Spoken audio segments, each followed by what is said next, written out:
क्या आपके दिमाग में अधिकतर ये क्वेश्चन आता है कि visualisation, manifestation, law of attraction काम करता कैसे है, या कब मेरा मैनिफेस्टेशन कंप्लीट होगा?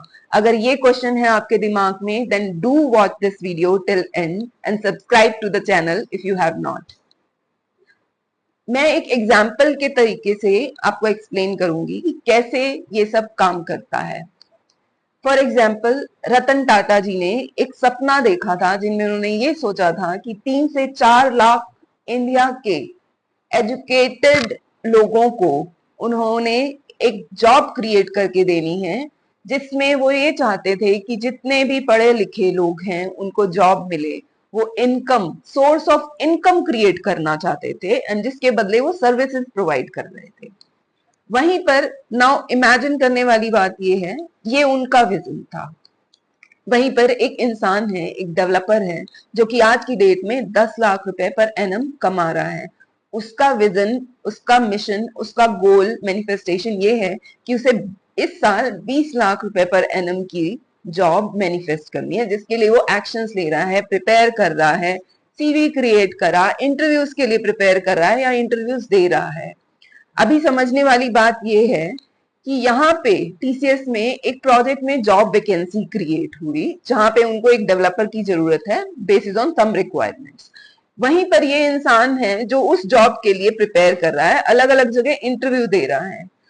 जब ये दोनों सेम लेवल पे वाइब्रेट करना शुरू हो जाएंगे, यहाँ एक जॉब खाली है, यहाँ इस इंसान को एक जॉब चाहिए।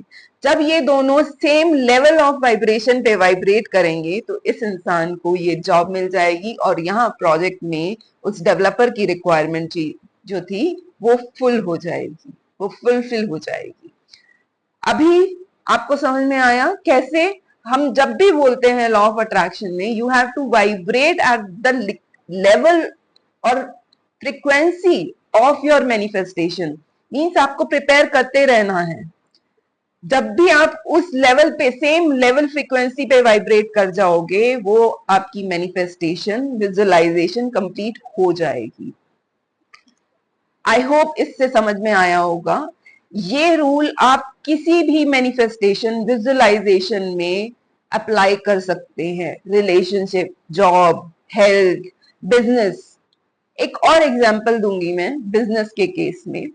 फॉर एग्जांपल, एक रेस्टोरेंट है, उसमें बहुत सारा खाने का सामान सर्व होता है।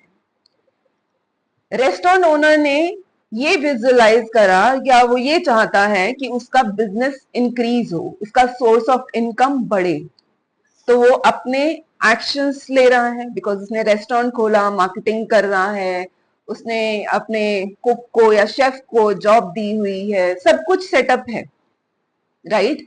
वहीं एक इंसान ने ये मैनिफेस्ट करा, मुझे एक फ्री कॉफी मैनिफेस्ट करनी है।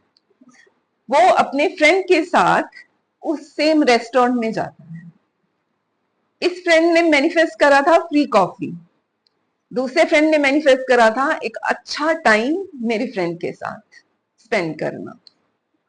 दोनों का मैनिफेस्टेशन कंप्लीट हुआ, उसको फ्री कॉफी मिली, दूसरे फ्रेंड ने अच्छा टाइम जो स्पेंड करना था वो मैनिफेस्ट करा।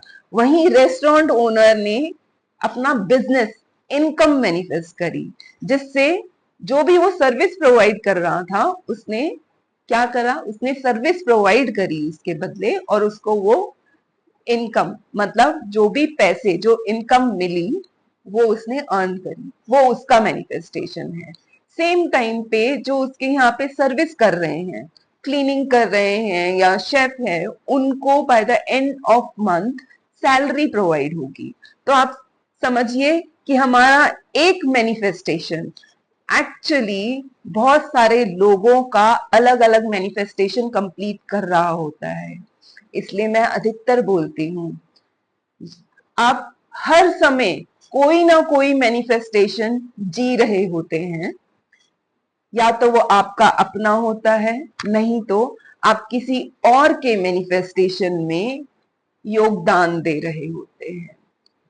आई होप इस तरीके से आपको क्लियरली समझ में आया होगा कि law of attraction, meditation, visualisation, written techniques काम करती कैसे हैं।